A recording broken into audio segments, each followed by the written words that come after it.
The era of Harmonia, a carbon-free civilization beyond Earth.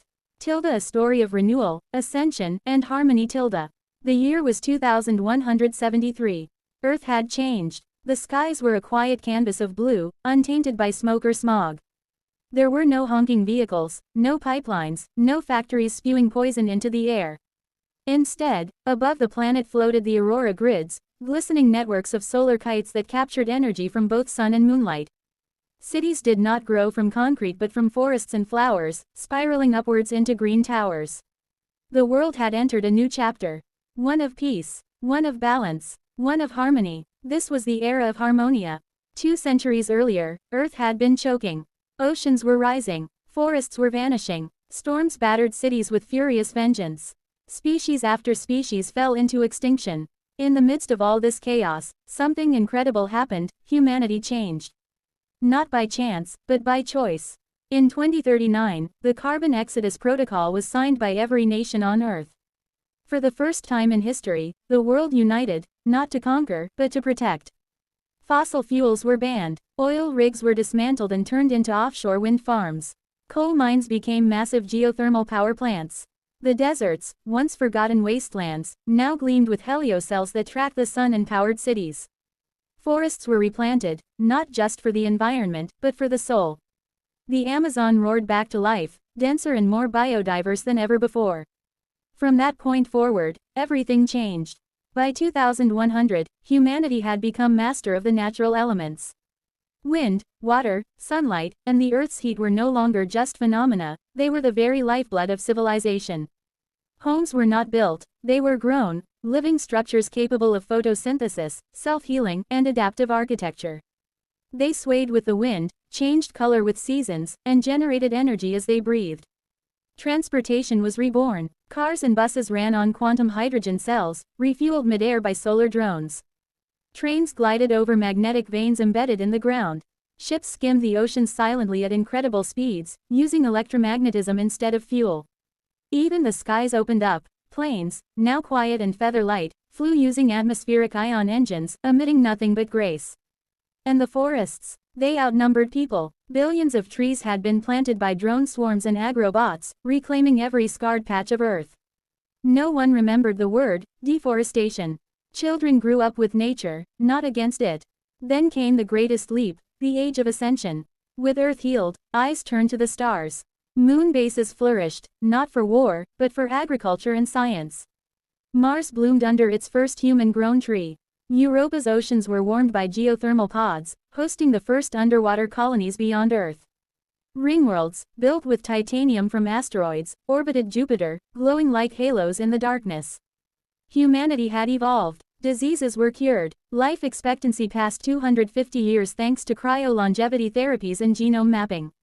People shared memories through neural networks. Some no longer spoke with words, but with frequencies, using thought-to-thought resonance. One of the most magnificent cities in this age was Solanova, a floating metropolis that orbited Earth. Its universities hovered in zero gravity. Its schools were living gardens where children learned not arithmetic alone, but harmony. They were not taught what pollution was, only that once, long ago, humans had hurt their planet, and had learned never to do so again. Governance was no longer about borders or power. The old concept of nations had dissolved into eco-regions, each responsible for their own ecosystems and energy flows. The world was led by the Council of Harmony, a circle of scientists, AI entities, environmental philosophers, and elders. They made decisions not for profit, but for planetary balance. Economics had transformed. There was no currency, only restoration points, earned by planting trees, recycling matter, protecting biodiversity. The richest people were those who gave back the most to the Earth. Artificial intelligence had become the planet's silent guardians.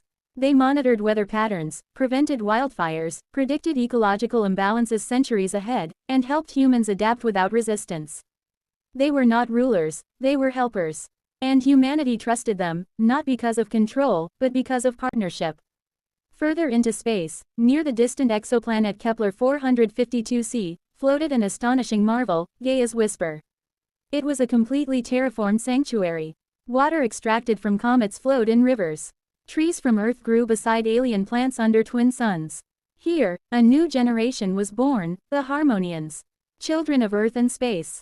They did not belong to one planet. They belonged to a legacy. They lived in interconnected bioconsciousness. They dreamed together. They shared knowledge without speaking. And yet, they remembered Earth. It was not just their origin, it was their oath. Back home, in the Himalayan sanctuaries, now climate-resilient green zones reserved for ancient wisdom, stood the tree of memory. Its roots interfaced with satellites and data cores. It was both ancient and futuristic. Under its leaves, elders told the story of humanity's past, the age of smoke, of greed, of blindness. Children sat silently, absorbing each word. Not with fear, but with reverence. They knew that harmony came with vigilance. One child, born under a leaf glowing with bioluminescence, asked, "Why did we let it go so wrong?" An elder smiled and replied, "Because we had to know what destruction felt like, to understand what peace truly means." The Earth, now reborn, no longer feared the future. Its people had risen not by fighting nature, but by listening to it. Rivers sang. Forests whispered. The planet breathed in rhythm with its people. It was not a utopia. It was a symphony, carefully conducted, lovingly maintained. And in the stars, new homes were being built. Not as escapes, but as extensions of harmony. Although the world once stood on the edge of collapse, yet it found its soul in the silence of a forest, the spin of a turbine, and the gentle hum of solar winds. Humanity was no longer the center. It was a part of a grander song, a song of life, balance, and the everlasting promise that never again would progress come at the cost of the planet. And so, Earth thrived. And so did the stars. And this was not the end. It was the beginning of Harmonia.